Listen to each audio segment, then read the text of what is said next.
Welcome to Rates and Barrels, presented by Topps. Check out Topps Project 70, celebrating 70 years of Topps baseball cards. It is Monday, September 27th. Derek Van Riper here with Eno Saris. We are heading back into our Pleasant Surprises series.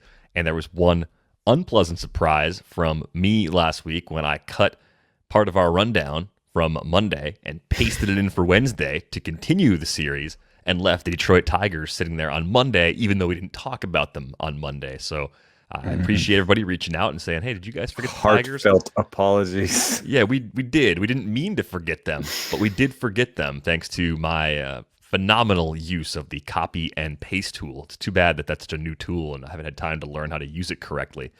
But on this episode, we'll dig into the Tigers, the NL West teams, and probably a couple NL Central teams. We'll close out the series on Wednesday.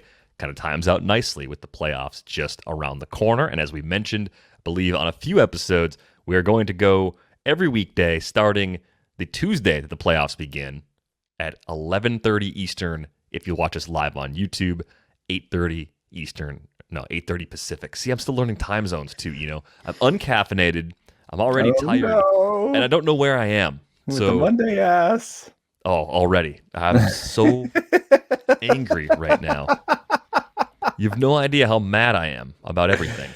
Oh, that's where I'm at as well.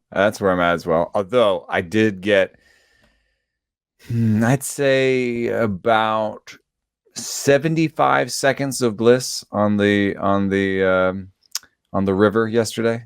I'd say a good 75, maybe 90 seconds. 90 seconds. Because we tried to take, me and one of my best buds tried to take our kids, which range in age from 9 to 5, 4 of them, tubing. And we went the wrong way for 200 yards before we realized that was just the wind blowing us the wrong way. By the time we got back to the place that we launched, my youngest child had said he was cold and wanted to get out. By the time we got 50 yards past where we got in, my oldest child said he was done with this whole thing for the day and wanted to go home. We were 2 hours north of San Francisco on the river, and the lady had just told us it would be 5 hours of a float down river to get to where you left your other car. We had a major, we had to really rework the day there. We basically tubed to a spot 100 yards downriver and then just hung out for a while and then left. And then drove back to the other car. Exactly. I thought it was hilarious, man. I mean, we had to laugh for crying. In the end, I think we did a good enough job that like most of the kids were like, let's do that again. Which I think you have to just keep trying until at some point they're like all over 10 and you can actually maybe get a couple hours of blissful going down the river. To the credit of my 6-year-old, there was a point where I got him into the sun. He has very little body fat, so he got cold pretty quickly, but I got him into the sun. And he found a way to get on the tube without being in the water. And he said, this is bliss, which is a surprising thing for a 6-year-old to say. But so he's going to lead the charge for us getting back in the water, I think. And we need a little bit more body fat, a little bit older, and the dads need a little bit better sense of direction. Well, it'll happen with a little more experience. I'm sure you guys will be great on the river. And yeah, next season, people change a lot over the course of a winter. So I'm sure you guys will be pleasantly surprised. But yeah, 12 hours of effort for 90 seconds of joy totally makes sense. Yeah, it was a deal. It was great.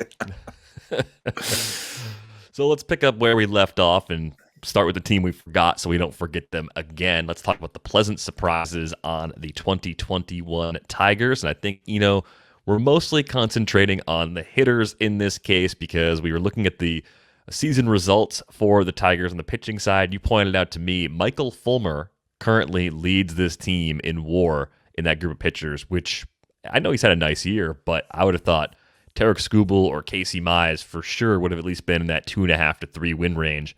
much better than a reliever like Fulmer sitting at 1.5 wins. But really just a strange year for this team. The guys on the hitting side that I like, I mean, Robbie Grossman, he's got a shot of going 2020. How does this happen? Yeah, he really was just a super patient, maybe overly patient guy when he came over from the Twins and the Astros. I think that's where he started his career. But in Oakland, he took a real step forward because I think he just realized that he had to be a little bit more aggressive and catch the ball out in front. And if you look at his max EV and some of his barrel rates, they took a big jump in Oakland. And he's riding that new approach. I think if you can combine, that's the hardest thing in baseball. I'm talking to Trent Grisham about that last week.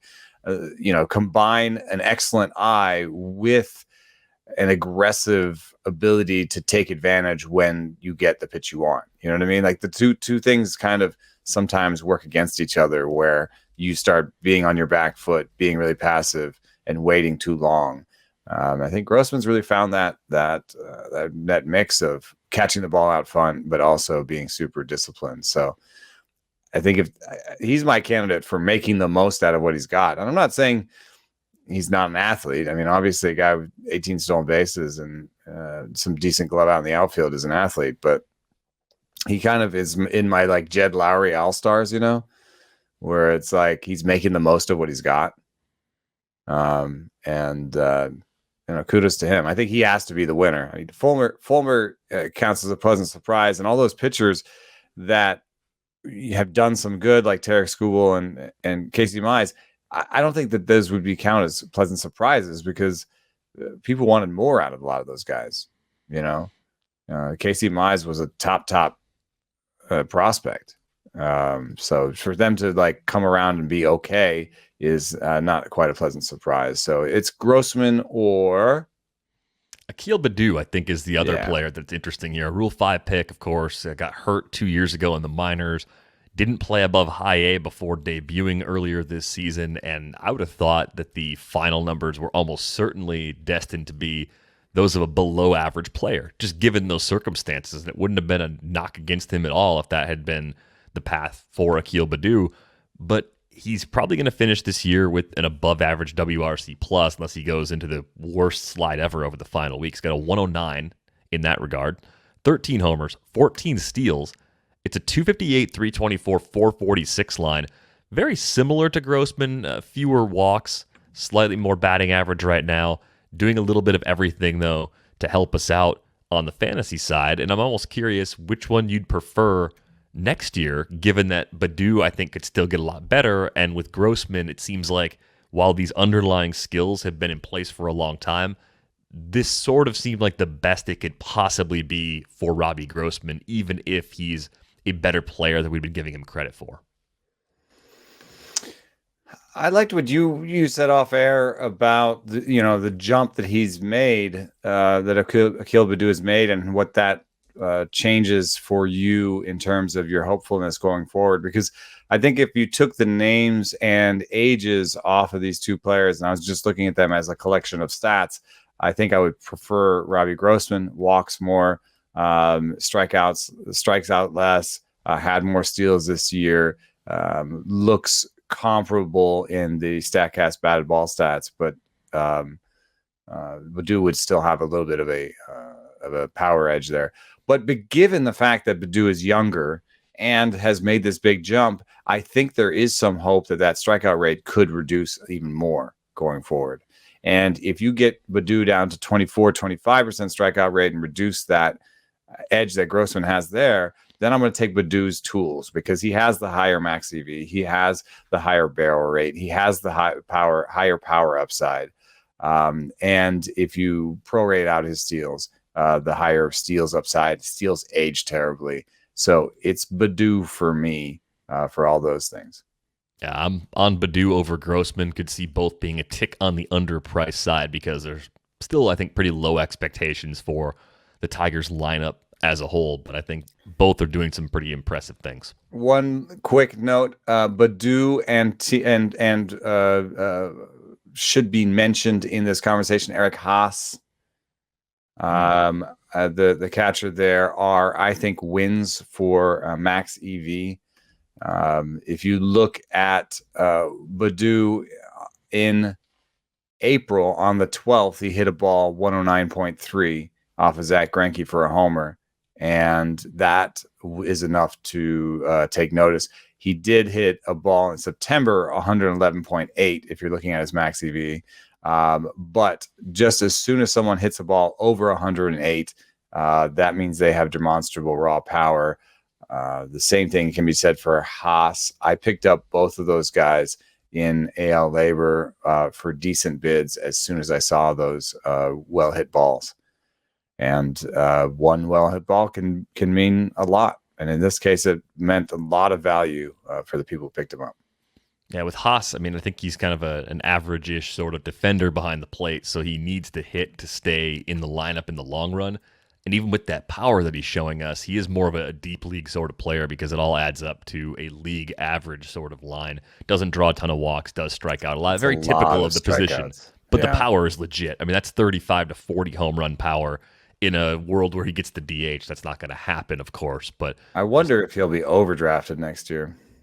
Maybe, yeah. I mean, I think because there'll be some risk to his playing time. He won't necessarily be a guy that gets another 450 plate appearances next year just because he'll be with the team all year or whatever. You know what I mean? It's like it's a borderline package all the way around. Although nice power. I think that's a profile that people tend to get right more often than not. They tend to bet against someone like that holding everything they did the previous season because there is so much downside with that much swing and miss. But definitely a pleasant surprise for the Tigers this season. Let's get to the NL. Let's start with the Diamondbacks at the bottom of the NL West. That is a very unpleasant surprise. I think there is probably a podcast from us earlier this season, back during March or so, where I might have predicted that the Diamondbacks would be the third best team in the NL West, and that would have meant that the Dodgers and the Padres were in some order 1 and 2, and yes, that would have meant that the Giants were below the Diamondbacks, which is probably my worst call, at least from a team perspective for this season. I would say Victor Robles remains my worst individual call. Ding, he mentioned Robles. Let's take a look at the Diamondbacks. Much like the Tigers, I couldn't really find a pitcher to be really excited about. I mean, I think Zach Gallen missed time with injury, and maybe the pleasant surprise was that it didn't turn into something worse, but the numbers were a tick worse than we expected. Madison Bumgarner just looks like a guy, even though he had that 7-inning no-hitter earlier this season. Luke Weaver still has a home run issue.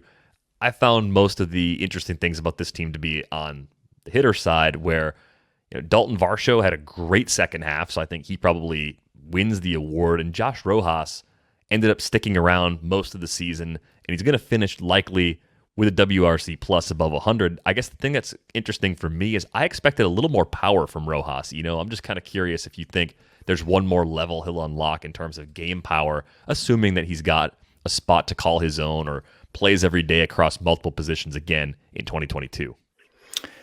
Yeah, I've been disappointed by it, and to the point where I've thought about cutting him in some shallower leagues. One thing that I like about him, though, is that he's got multiple eligibilities, and there is a tangible value for this that there's been a number put on it. Douglas Fearing, who used to run the Dodgers analytics department, and then now has created Zealous Analytics, which is a kind of a freelance kind of analytics shop for sports.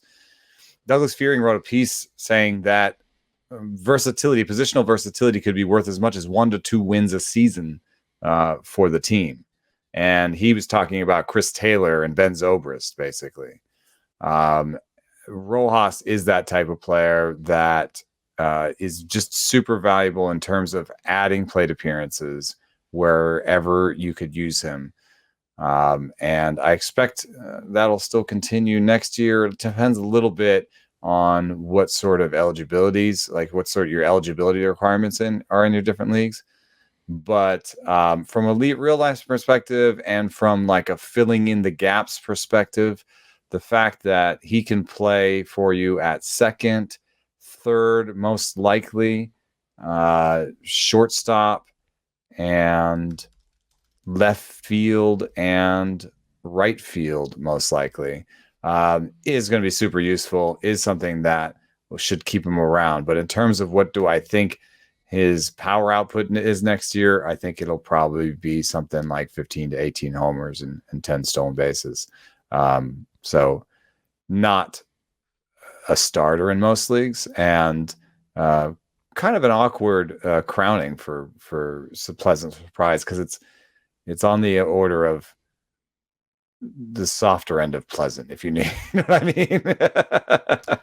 We're digging to find options in Arizona. It's just been that kind of year for that franchise. But the question I guess I'd come to after looking at the underlying numbers is, well, if the power's not really going to be there, and if what he did in 2019 was merely the result of the live ball that was being used at the AAA level, because that was where I think people started to get this idea, oh, maybe he could be a do-everything sort of guy. He hit 12 homers in 53 games. That was at Reno, which is hitter-friendly anyway, and then, of course, 2019 had that crazy ball they were using. So I almost wonder if the speed is where more of his fantasy value comes from in the future, because in terms of just being a runner, 64th percentile in sprint speed, not a burner, but maybe he's more of a 20 steals guy if everything clicks, and less of an asset in the power categories. Maybe that 8 to 10 home run range is more realistic as the future baseline. But if he doubles up his attempts because he gets on base enough, I think that's at least a possibility. So I can see myself in deep leagues being interested in him, even though I don't see the power. I'm going to have a fair amount of shares, actually, now that I think about it, because we've become so barrel specific, and even on the show, it's in the name. That I could see people being like, well, he's not going to have the power, and his X slugging was below his slugging even. So if he's only going to give me 8 to 10 homers next year and 14 steals, that's just not really what I want out of a starting position player. I will not draft him anywhere where I sort of need to start him, unless it's a pretty deep league.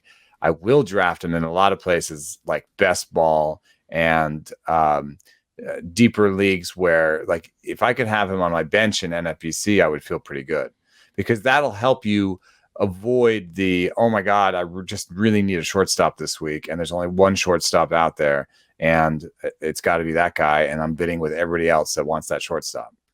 Instead, if you have Rojas, you can be like, well, I just need a batter somewhere, because I'm going to put Rojas in at short. And that changes everything when it comes to free agency auction bidding formats. So Rojas's positional value gives him the highly coveted crown of pleasant surprise on the Diamondbacks. I don't know, going forward, we're supposed to be picking some going forward kind of looks. Maybe Seth Beer, coming off of the injury, could be, but there's some people that really expected things out of him. On the pitching side, I could see they have this group, Merrill Kelly, Madison Bumgarner, Luke Weaver, that all have something good you can say about them, that all have had good stretches this year and been useful. I would say that one of them will be like useful all year next year. I think I'm leaning Weaver, but I think it could be Bumgarner too. Yeah, if I had to bet on one, it would be Weaver, even with that aforementioned home run issue. But there's other guys that I might like better sitting on the board where you're going to take them, right? That's right in the thick of the, hey, take some flyers you really like, because we're outside the top 300 overall. I think Weaver falls at least that far. I was trying to see if there's anything I liked about Humberto Mejia or Humberto Castellanos, and didn't have an immediate answer on either one. I think of the two, I'm actually more interested in Castellanos. We've seen some pretty good strikeout to walk ratios from him in the minor leagues. He came out of the Houston organization, so there could be a back-end starter with a little bit of room for growth there. So he's one of those guys. We haven't seen that much of him this year, only 40 innings at the big league level, 4.28 ERA, 133 whip. That doesn't jump off the page, but he's holding his own, and I think that means something when we're talking about a 23-year-old. One last name I want to mention is Corbin Martin. His problems have been mostly in the command department. And I'm not saying that he necessarily has amazing stuff, but by Stuff Plus, it's 102. It's multiple pitches that rate is above average. Just really bad command, and command isn't as sticky year to year. So I think slightly better health, maybe better ramp up to the season, maybe a better off season, maybe just another year of getting older and more comfortable with all his pitches. I could see Corbin Martin being a good late pick next year. Yeah, I liked him a lot coming this season, thinking there was a clear path for him. But yeah, just a healthy no off season is a good way for him to push reset. Let's go to Colorado. Also a difficult place to find pleasant surprises, but the ballpark sort of lends itself to guys exceeding expectations. I would say CJ Roan has been better than I expected. People liked him and drafted him high enough where it's not like he was a great value from a fantasy perspective. I think he probably outperformed even the ADP that he finished with once he landed in Colorado. And I think the thing that really surprised me the most is that the K rate compared to where it was during his time in Tampa Bay was missing low again, 21.4%, still drawing walks at an increased rate. That was something we thought from him briefly in the shortened season before injury cut that short for him. So I'm kind of in on Crone as someone that might be assuming that on the 1 year deal he had in Colorado, he ends up going somewhere else this winter, and people are downgrading him for being outside of Coors Field. I think he'll actually still be pretty productive in most spots. Yep. Brendan Rodgers, I think, is a kind of a post-hype situation where it's kind of hard to call him a pleasant surprise because, again, prospectors kind of loved him, at least some of them, coming up. There's also some rawness to his game where he still reaches a lot and doesn't have great command of the zone, but I do like his combination of a 20% strikeout rate and good max EV, good power numbers. So I think Brendan Rodgers is going to have helium next year.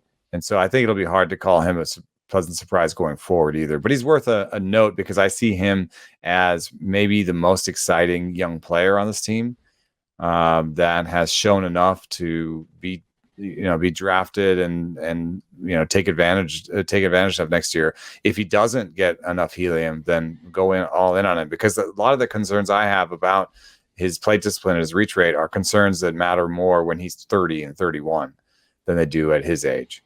So I'm into that. Connor Joe is a big pleasant surprise that I do actually think could be a pleasant surprise again next year, because no one will really be into him and he'll be available everywhere. And he could probably do what he did this year prorated, which is to hit 270 to 280 with really good on base percentage and 20 to 25 homers. I think he could easily do that again next year. So my idea for pleasant surprise winner next year is the runner-up to pleasant surprise for this year. No, that's totally fine. I think the Sam Hilliard train has finally left the station. That's probably not going to happen. I'm no longer holding out hope that he's going to turn hard contact into an everyday role. The best case scenario is a little big soon. We know it's easy to get corner outfielders. I don't think it's going to happen. Though he's tooled up. But outside of the reserve rounds of an NL only league, I don't think Sam Hilliard ends up on all of my rosters next year. I do like that Brendan Rodgers call, but I think you're right. The cost could jump up quite a bit based on what we've seen from him this season. I think the appeal for me, Brendan Rodgers, is just that if he's healthy, he's going to play 150 plus games. He's in that sort of elite group where playing time's not going to be a problem at all. And a lot of good teams, of course, mix and match a bit more and cap guys in that 130, 140 range. So that extra playing time, especially with half those games being in Colorado, could be worth paying a premium for, depending on just how much that premium becomes. On the pitching side, I know you liked Austin Gomber before the trade when he was a member of the Cardinals. Of course, he was one of the key pieces that enabled the Cardinals to acquire Nolan Arenado from the Rockies. But I would say Gomber's first year with the Rockies was actually a success. Yeah, man. Trying to find some useful Rockies pitchers is a tough way to make your business. I think, just as an aside, I think the plight of German Marquez this year is just indicative of how tough it is, because I think he has, I don't know if it's Cy Young stuff, but I think if he pitched for Arizona, he would have had like a 3.1 ERA this year and be like in the discussion for the Cy Young. Yeah, and I think he has that. That's how much of a penalty the park is. I think you just keep getting proof. You just cannot beat Coors Field in the long run. It just can't happen for a pitcher. It doesn't matter how good you are. You're not going to beat that park over a full season. Or if you happen to do it for a full season, you can't repeat it. It's impossible. Remember that like Kyle Freeland had figured it out? Well, the Freeland thing, I remember at the time wondering if things were different for him as someone that grew up there and had a lot more experience pitching in those conditions. But at the same time, did he have good enough stuff to go on the road and consistently get hitters out? That was part of the problem with Freeland. Marquez would be a fascinating player to see traded anywhere. Trade him on any other team, and I think you're right. I think he becomes like a 5+ WAR pitcher, and in many cases, he would in fact be a Cy Young candidate. I do not think that is overstepping. Gomber, before he got traded, was going to be one of my sleepers this year, and you can just look. If you look at the Stuff Plus graph, it just goes up in away appearances and down at home, because his best two pitches are his breaking balls, which suffer in altitude. They don't move as much. So I mean, I almost want to take I was right about Austin Gomber, but I don't want to do that with a guy with a 4.5 ERA. So I don't even know what to say going forward. I will say that the one pleasant surprise about Gomber in particular is that the command settled down. His location plus numbers are league average overall, and even his worst pitch, the four seam, is at 96.6. So that's better than I thought. I thought Gomber was going to be the kind of guy that I liked because he was in St. Louis and had two good breaking balls and was kind of wild and wasn't on people's radars. So the fact that he had league average command, that speaks a little bit of some possibility for the future.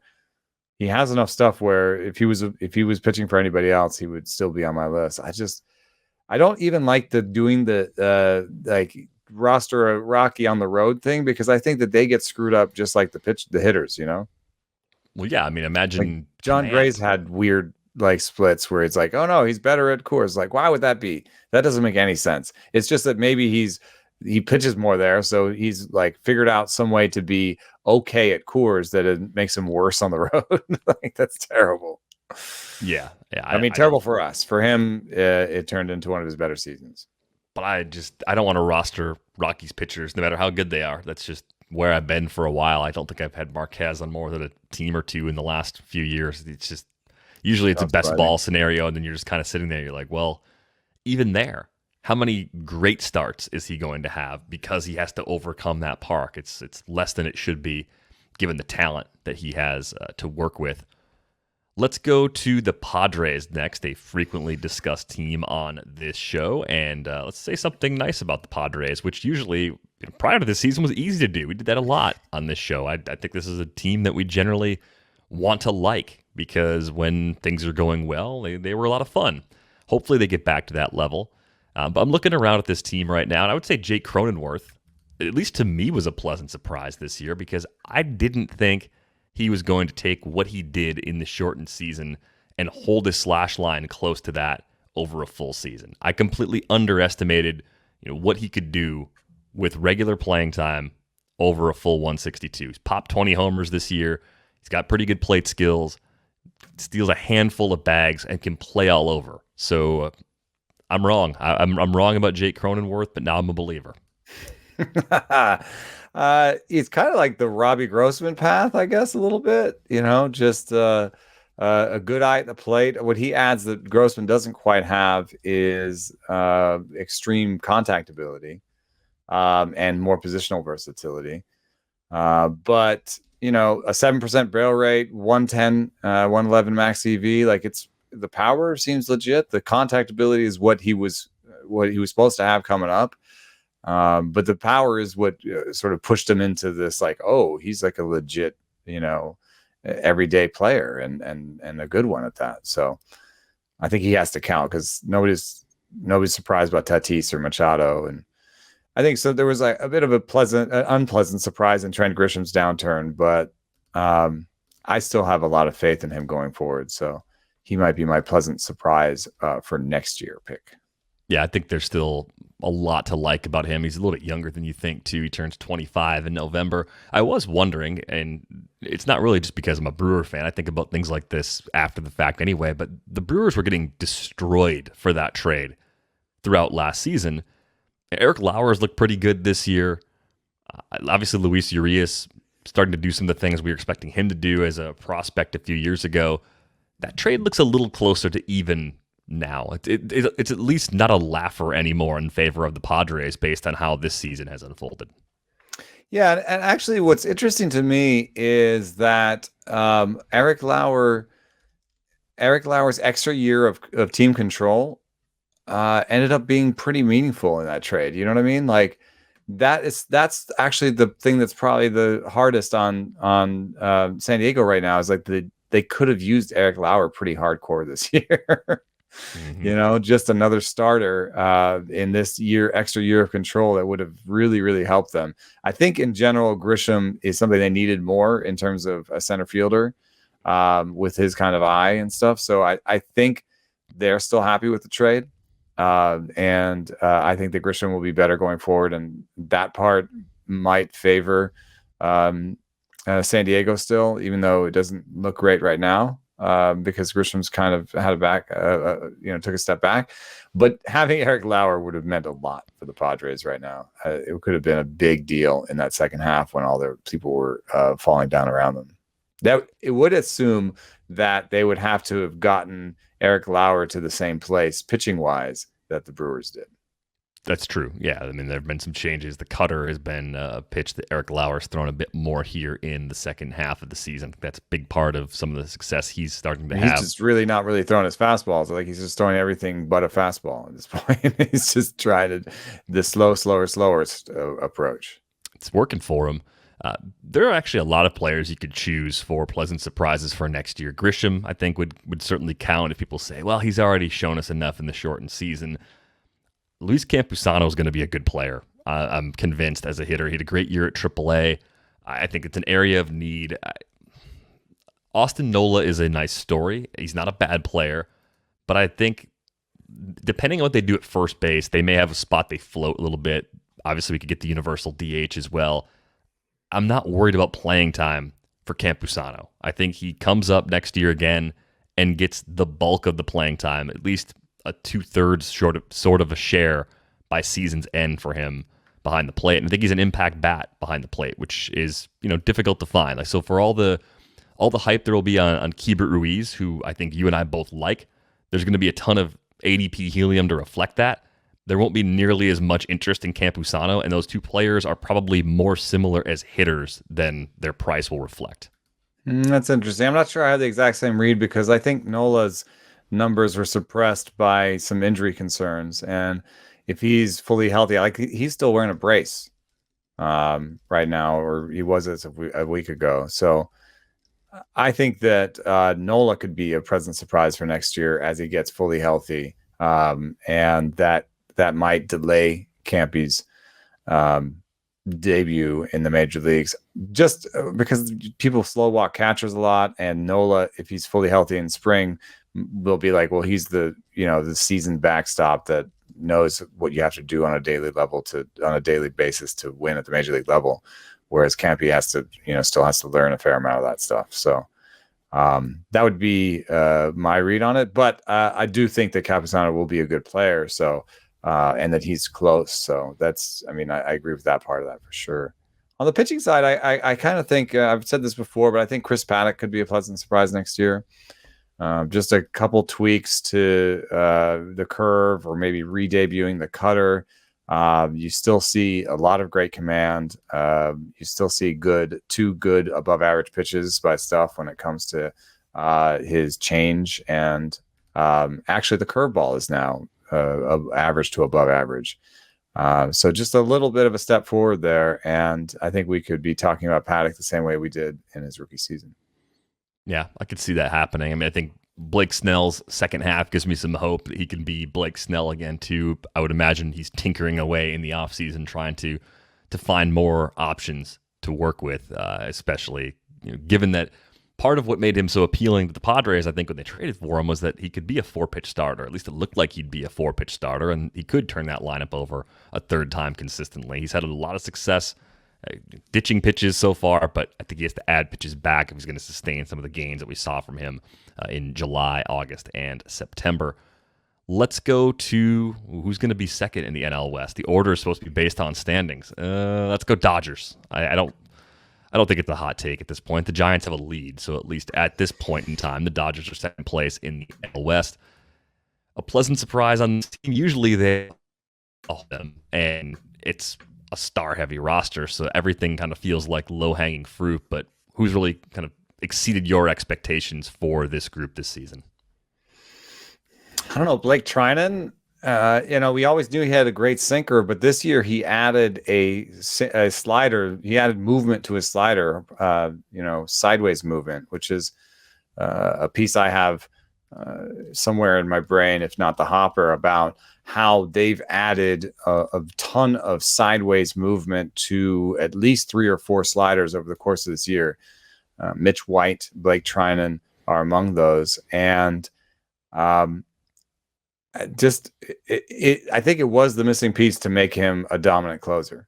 Because yes, he always had the turbo sinker, but you could see people kind of start to key in on the sinker, and he was kind of looking for that next piece and he tried the 4-seam, he tried the cutter, but this version of his breaking ball makes him the best version that he's been, and he has pretty nasty stuff to begin with. So I'd expect Trinan to get a lot of the highest leverage opportunities in the postseason.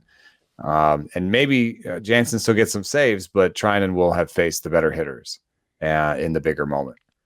So I think that's something that's happening right now. And I don't know what that means for next year in terms of if Trinan is the closer, the capital C. They always come back and Jansen's somehow the closer again. But Jansen is a free agent, I believe. Yeah, this might finally be the end of the Kenley Jansen era in Los Angeles. Can we count Max Muncy as a pleasant surprise in that he lowered his K rate? Yeah, I mean, 20.5% K rate for Max Muncy. I didn't think that was coming. I thought the year-over-year improvements from 18 to 20, I thought that was, okay, yeah, sure, a mid-20s K rate. Max Muncy, that's who he is. Nope, 20.5%. It's the best of any season he's had with the Dodgers so far. I think he flashed this back in that brief time he spent with Oakland in 2016. That really doesn't count because we're talking about only 133 plate appearances. This is another level that I just simply didn't expect Muncy to reach. The power is comparable to what we've seen in the past, but this is really the best version of him yet that we've seen as a hitter. Yeah, I think in a similar way, Chris Taylor deserves some love because he had shown all these pieces that he's showing this year before, but rarely all together at the same time. The steals total is his second best. The power total is his second best.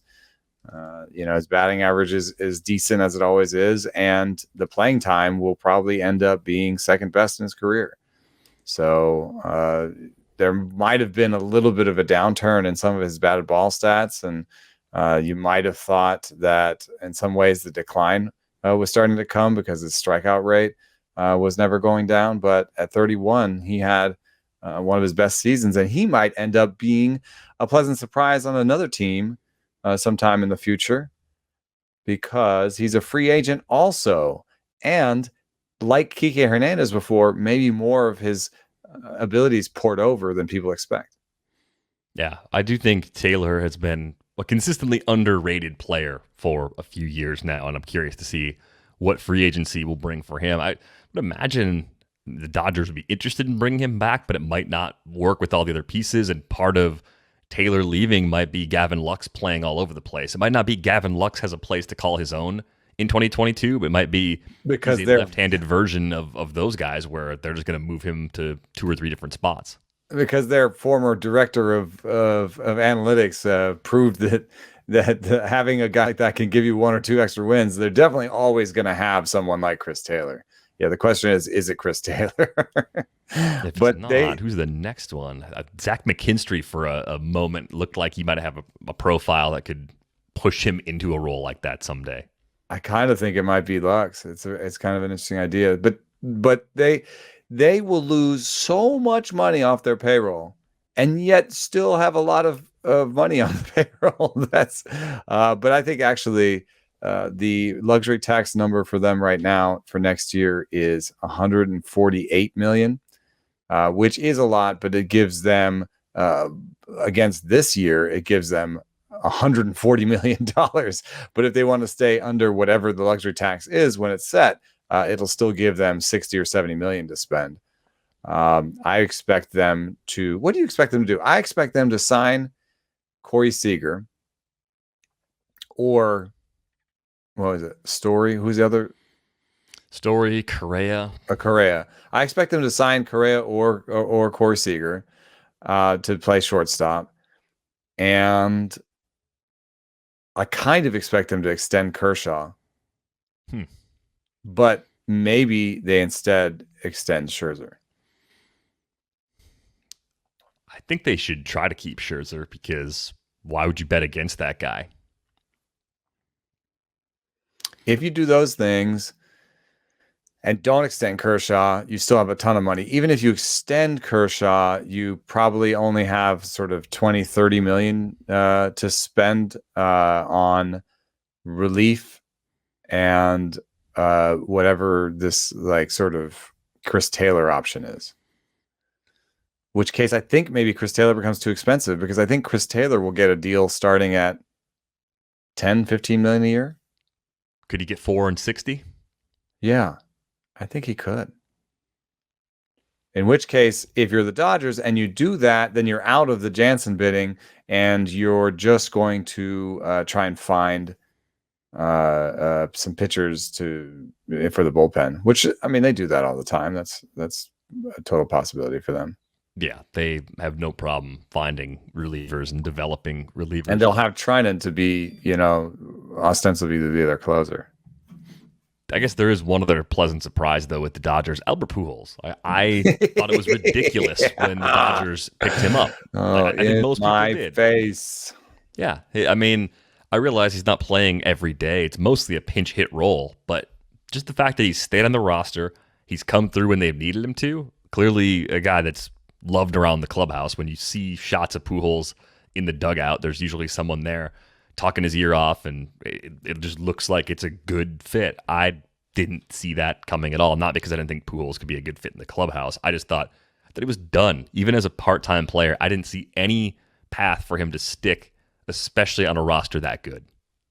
Yeah, because, the walks have gone, and, even though he does hit, still hits the ball hard, the players get to play him basically on the outfield cutout grass all the way around the infield. So he's basically, there's a no singles. I mean, there's a no singles defense on him.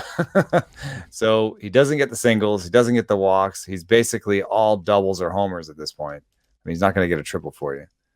So no. It's amazing that he's 4% better than league average with those kind of limitations at the plate. So yes, that counts. Yeah, I did not see it coming whatsoever. Next year, though? Oh, he's got to be done, right? No, I mean, next year's pleasant surprise. Oh yeah. I thought you were asking about Pujols' future. I'm like, what? No. Could it be a reliever? I mean, I'm still a believer in Lux. I don't think that's any sort of hot take. I think more playing time is still going to help there. And it could be Lux. Maybe it is a guy like Zach McKinstry. Sheldon Noisey's been there for a little while now. Maybe I want to see what he did in the minors this year, because I kept waiting for him to get opportunities and come up and provide some power. So he's been at a 103 WRC plus, a little old for the level. No, it's not going to be. It could be Noisy as like an NL only league guy. I don't think he's like the next Chris Taylor or anything like that.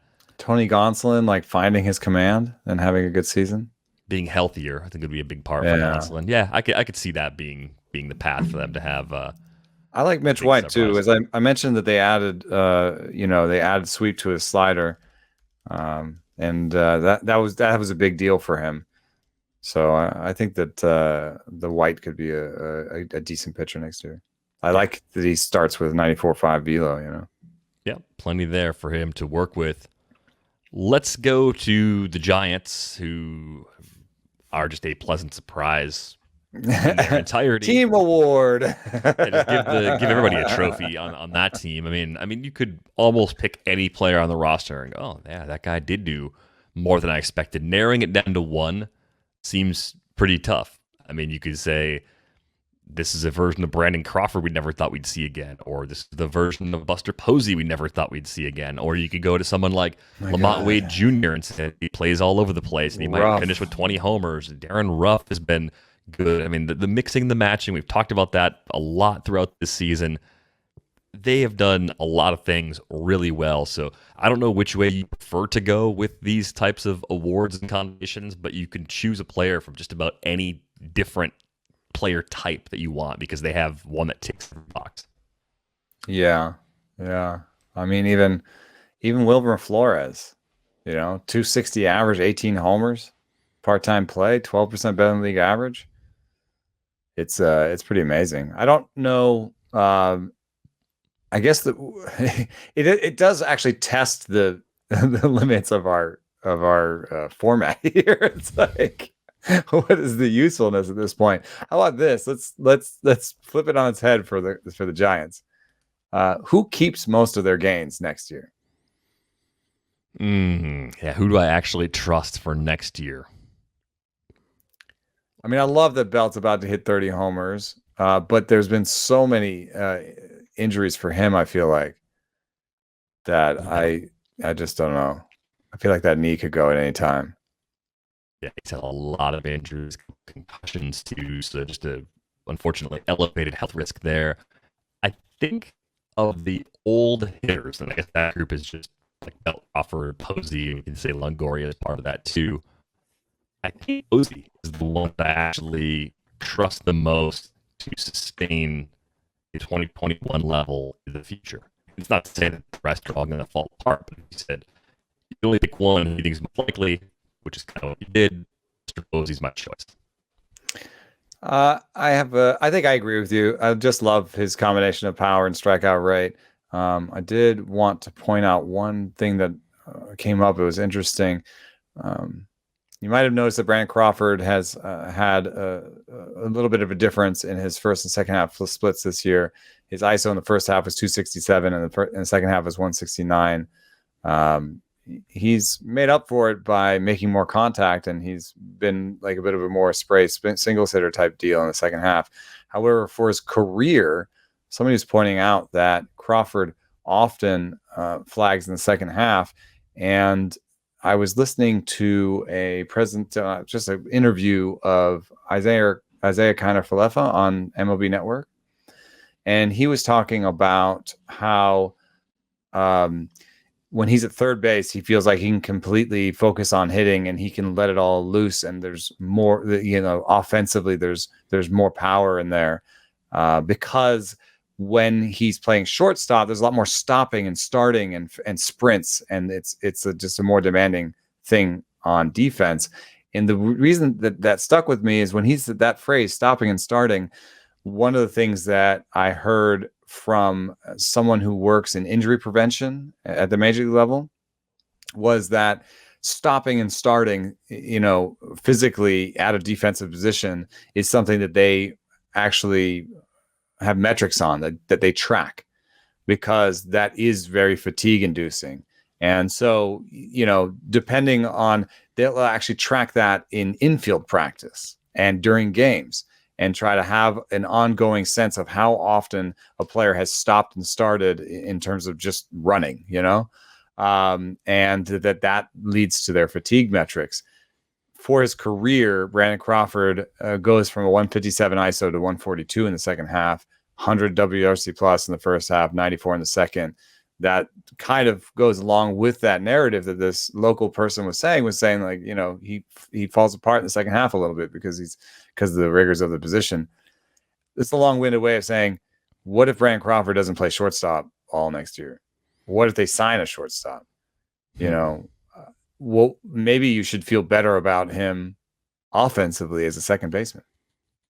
Right. And I think you've talked about the way the Giants shift. At least I remember you showing you showed me an example. We were out having a beer, and you had like Did you have pepper shakers and salt shakers? What were you using? Yeah. You turned Tommy LaStella into a salt shaker? Yeah. But the way they ask their second baseman to be positioned, yeah, it's not nearly as rigorous. I mean, you could say, well, up the middle, pre-shift, sure, second base could have been almost as rigorous as playing shortstop. I think in the typical alignment of most teams today, it's more like playing third base. That's than why like you see playing Max shortstop. Muncy playing second and Mike Moustakas playing second. It's because Right. of what they can do with their placement. So anyway, I just think that was an asterisk because I do actually believe in Brandon Crawford's swing change, and I think he really unlocks some power that could be interesting going forward with his given ability to make contact. And even at 35 next year, I think he's athletic enough to play, even if it ends up. And the reason I'm saying this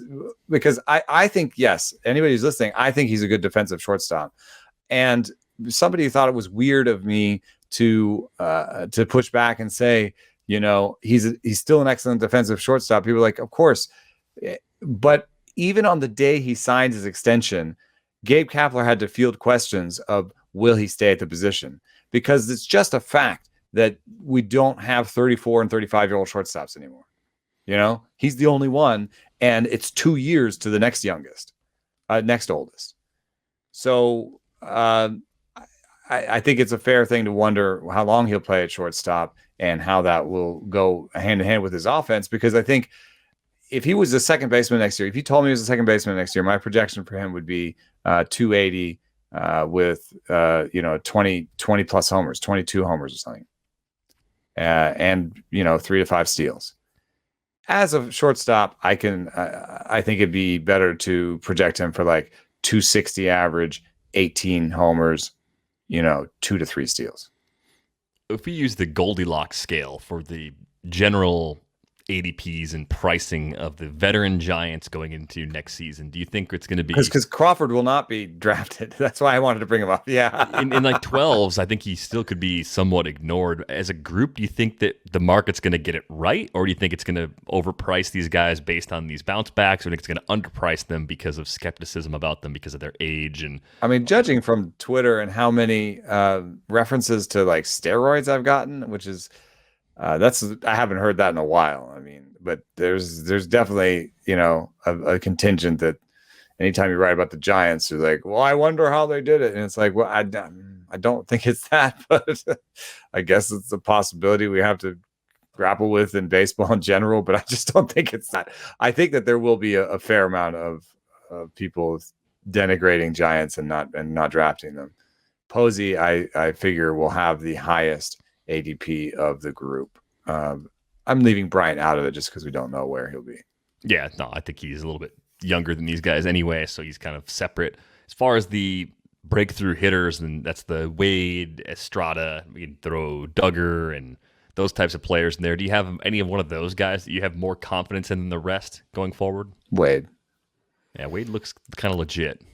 Yeah, he's got good eye. The barrel rate might regress. And if you do the on pace for with him and prorate out his stats, you'd be like, whoa, he could have like 25 homers and 12 steals next year or whatever, 10 steals. I'm not so sure. There's a lot of like judicious using of him where they didn't use him against lefties for a long time. And then I also think that it's possible the barrel rate regresses a little bit to his previous norms. He did talk to me about a swing change that he made to try and unlock that power. And I could see it. And he's also of a little bit older age. I mean, for what we know of him, I think people will think that he's like 23, 24. He's 27. So there's a fair amount of possibility that was his peak season. So I don't know. We'll have to do the projections and see where he lines up and see where he gets drafted. If people ignore him, I'll pick him up. In OBP leagues, I'll pick him up. If people draft him thinking they're going to get 25 and 10 out of him, and that's their projection for him, I might not reach that price for me. Yeah. Generally going to be careful with the older guys. I'm Posey's the one. Which is all of them. I mean, that's what I'm saying. Wade is 27. Like, he's the young guy and he's old. Yeah, but if Wade is outside the top 250, I'm definitely Oh, interested in yeah. that range. I don't know if he's going to get much higher than that because there's going to be some uncertainty about his role going into next Yeah. season. And that's a funny thing too, where you were talking about the Brendan Rodgers. Brendan Rodgers will be plug and go. The Giants will rob you of plate appearances, and that'll be difficult. And that makes them almost more streamers. Like I ended up with Wade on my bench some weeks because, I just wasn't sure how much he'd play. If you look at the leader in plate appearances right now, it's Brandon Crawford at 524, which makes sense because he's playing short and they don't really have a good backup shortstop. But second place is Mike Yastrzemski at 513, and they're the only ones over 500. That's kind of crazy. So they will rob you of plate appearances, man. You got to be careful with them because plate appearances are gold. And I wonder how much of that has also been a part of why they've had a lot of success, aside from other tactical things they're doing and the different. Oh, it's absolutely on things. purpose. Like rest has to be a part of this. Their injury prevention is they've at least put a lot of money into it. In terms of how good it is, I don't know because they've still gotten hurt, but they're also super old. And on top of that, injury prevention and sort of medical like that nobody wants to talk about it. You get little whispers here and there, and it's very hard to get anybody to open up about it because I think it legit is one of those places where some teams are just way ahead of others. Yeah, the Giants only have 4 players with at least 65 runs scored, and this is the best offense in the National League. And I know runs scored aren't the be-all, end-all. It's just, again, quantifying how much it hurts you in that category. RBIs, they have 2 over 60. Just Crawford and Yastrzemski, the guys that play the most. So you do have to be very mindful of that. It hurts you a lot less with a guy like Posey because a lot of catchers rotate and share time. I think that's part of where my extra interest in him comes from as well. Let's close it out with one team in the NL Central. That'll leave us 9 for our episode on Wednesday. I'm confident we can do 9 teams in one episode. You are? Oh, yeah. No, not really. But that'll be our hour-and-a-half-long episode as we close out. That would be we'll be closing out for the regular season before our dailies, right? I think we're doing Friday, but then we're off Monday at 163. And kind of like regretting joining Team Entry on Friday, knowing that it's going to make me have to do more work if there's a game on 63. Told you. Team Entry, baby. I've got the ass, so he'll be fine by the weekend, I promise. Let's say he's got a killer YouTube cryon up right now. That's pretty funny. Yeah, let's say nice things about a pirate. Let's try anyway. Good, nice. And Brian Reynolds is a really good player. He is. That's about it. That's endless. I mean, this is a team much like the Diamondbacks. They did not have a lot go right over the course of this season. Is it fair to give? Can we give them Tyler Anderson's success? Can we say, well, Tyler Anderson was there most of the year, so that was a pleasant surprise. It was good enough to get him traded to a team that's actually still contending for a wild card. And so he's no longer on the team that he wins the award for. I mean, he led the league. He led the team in WAR, and he was a model win for Pitching Plus, which liked his number of pitches and his command of them. And he was generally very useful for me over the course of the season. I don't think he was someone I started all the time, but he was generally very useful. Chris Stratton's end of season run as the closer has been a pleasant surprise that has been very useful for some people after Richard Rodriguez left. I don't know. The thing about Reynolds is, I think Reynolds has to take the crown. He has to. This was a really good season, and I think it perfectly ties and it wasn't into that what expected by it. I think some people thought he'd be a decent player, but not. I don't think people thought he would have 5 wins. 3, 6, 9, 12. There are 12 outfielders, 12 outfield eligible players who have earned more than Brian Reynolds this season. So it's not a lot. You've got him right there lumped in with JD Martinez and Mitch Haniger. Adam Duvall's up there too. There's your other kind of random pleasant surprise that we've talked about, I think, a little bit on this pod. I mean, but I think Brian Reynolds easily inside the top 75 overall going into 2022. And it goes back to what we were saying with the Giants. He's going to play every single day. You're going to get runs. You're going to get RBIs. The average floor is nice and high, and the power looks legit too. and he brings non-zero steals. He'll get you maybe 4 to 6 bags again next year too. I think he's probably set to repeat everything, but maybe batting average. I mean, it's interesting that he has basically the same barrel rate that he has this year that he had last year when he had a terrible year and a 168 ISO, and everyone thought he was just a flash in the pan from 2019. So I think that he legit is a 200 ISO guy. And I think that he's going to make more contact than the league average, and he's going to walk a lot. So I think he's going to be at the top of the lineup.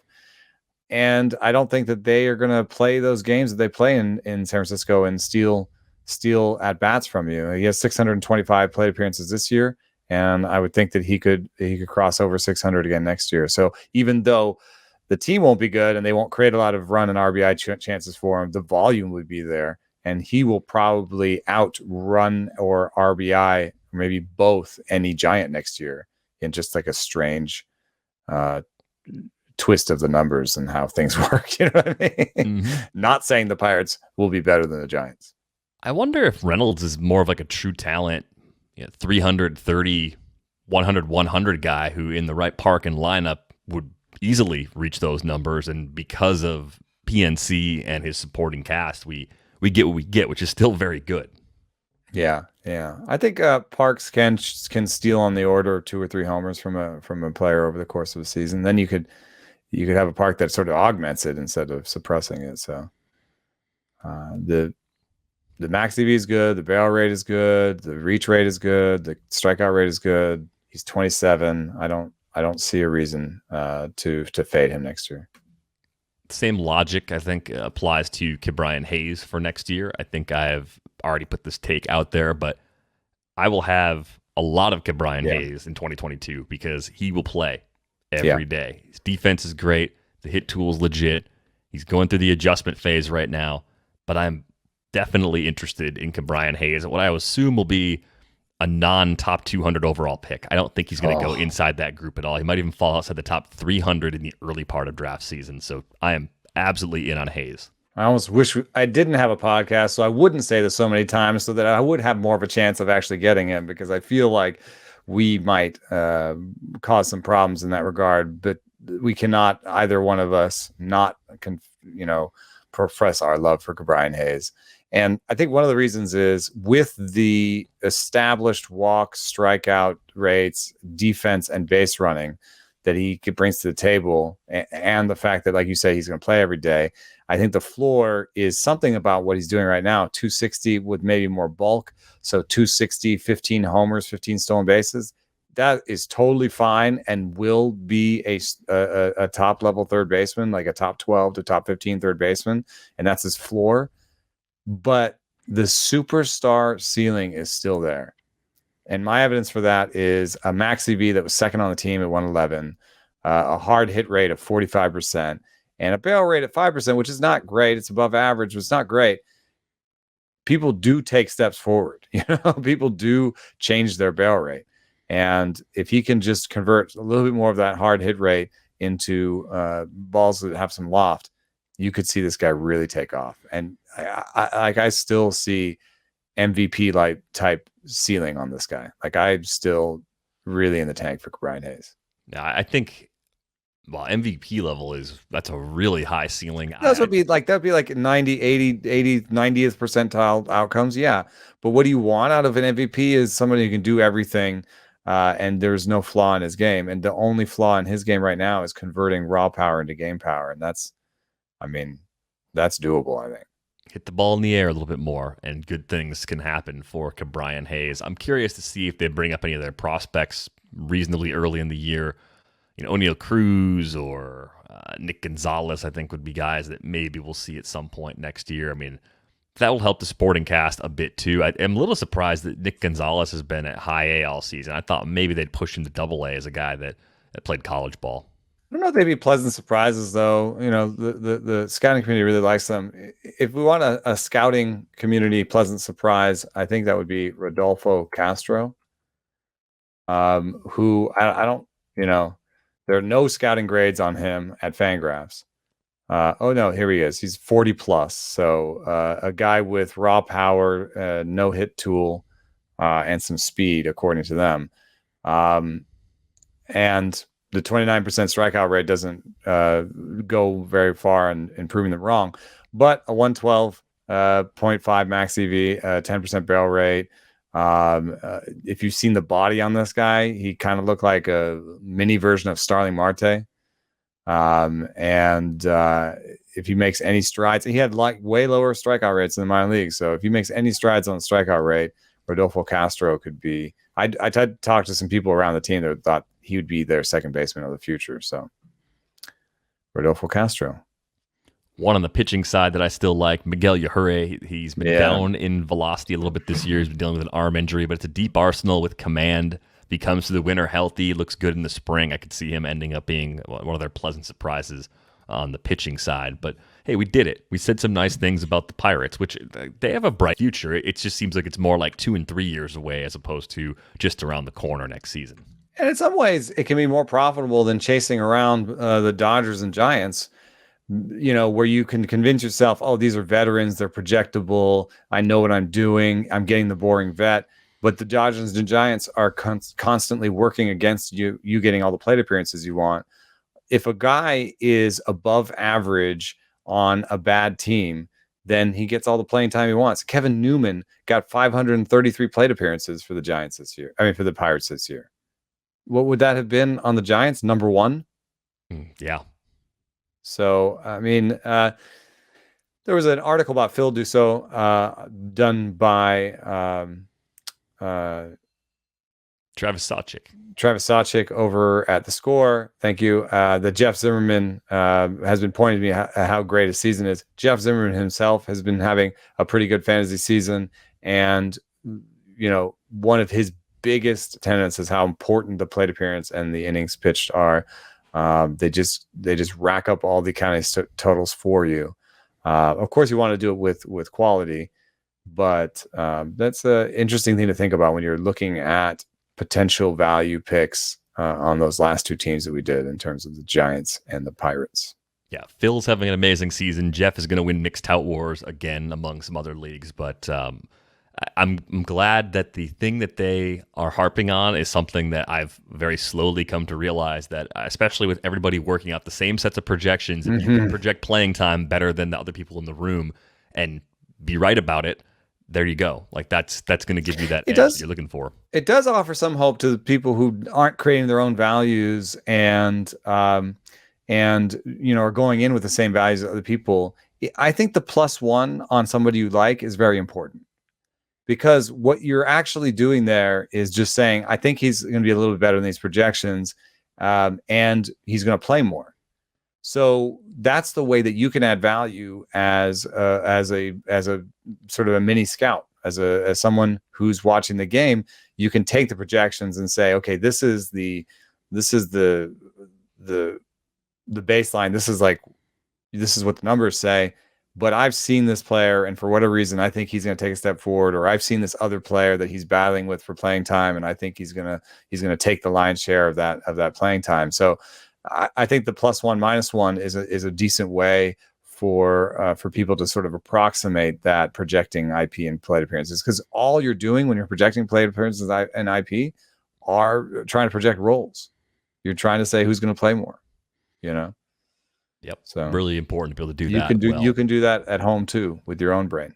I think that's what makes good players great players, if they can do it consistently. We are going to go. Before we go, you can get 50% off a subscription to The Athletic at theathletic.com/rates and barrels. If you're enjoying this podcast on a platform that allows you to rate and review it, we'd greatly appreciate that. Don't let the haters win. If you're watching us on YouTube, hit the like button. Be sure to subscribe to the channel to get a notification anytime that we go live during the postseason. Again, starting on Tuesday the 4th, that's the Tuesday, 11:30 a.m. Eastern, 8:30 a.m. Pacific time. We'll be going live with these episodes, and of course, they'll appear as pods soon after that. So be sure to check that out if you're not already watching us on YouTube. I think that live Twitter is a kind of an Oliver Branch a little bit to to those that might have wanted us to do the night before, because by doing it live, you don't have to wait for the production time. You can actually just check in, and Therefore, it'll be quicker, and it's also way better for our mental health being. So we could do the night thing, and then you just get us, all three of us, having the ass every night. So maybe rather let us have some sleep and do it, and come have some coffee with us in the morning and do it live. Please bring coffee. Bring some for me too. That's the other Rates and Barrels coffee mugs, but a Rates and Barrels coffee roast would be incredible. Oh, I gotta get a coffee. Ooh, where can I get something like that? Anyway, I'll figure that out. It'd be funny to have a Rates and Barrel coffee mug where it said somebody like "quit having the ass" or. Coffee is like the main reason why I don't have the ass every day. It's a really important part of my day. Clearly, I have not had it yet. It's afternoon coffee day, so as soon as we're done recording, I'm going to walk over to the coffee shop and get myself a nice little iced Americano because I feel like I've earned it today. Yes, you have. Yeah, I appreciate your support. We appreciate all of your support as well. On Twitter, he's at Eno Saris. I am at Derek Van Riper. That's going to wrap things up for this episode of Rates and Barrels. We're back with you on Wednesday. Thanks for listening.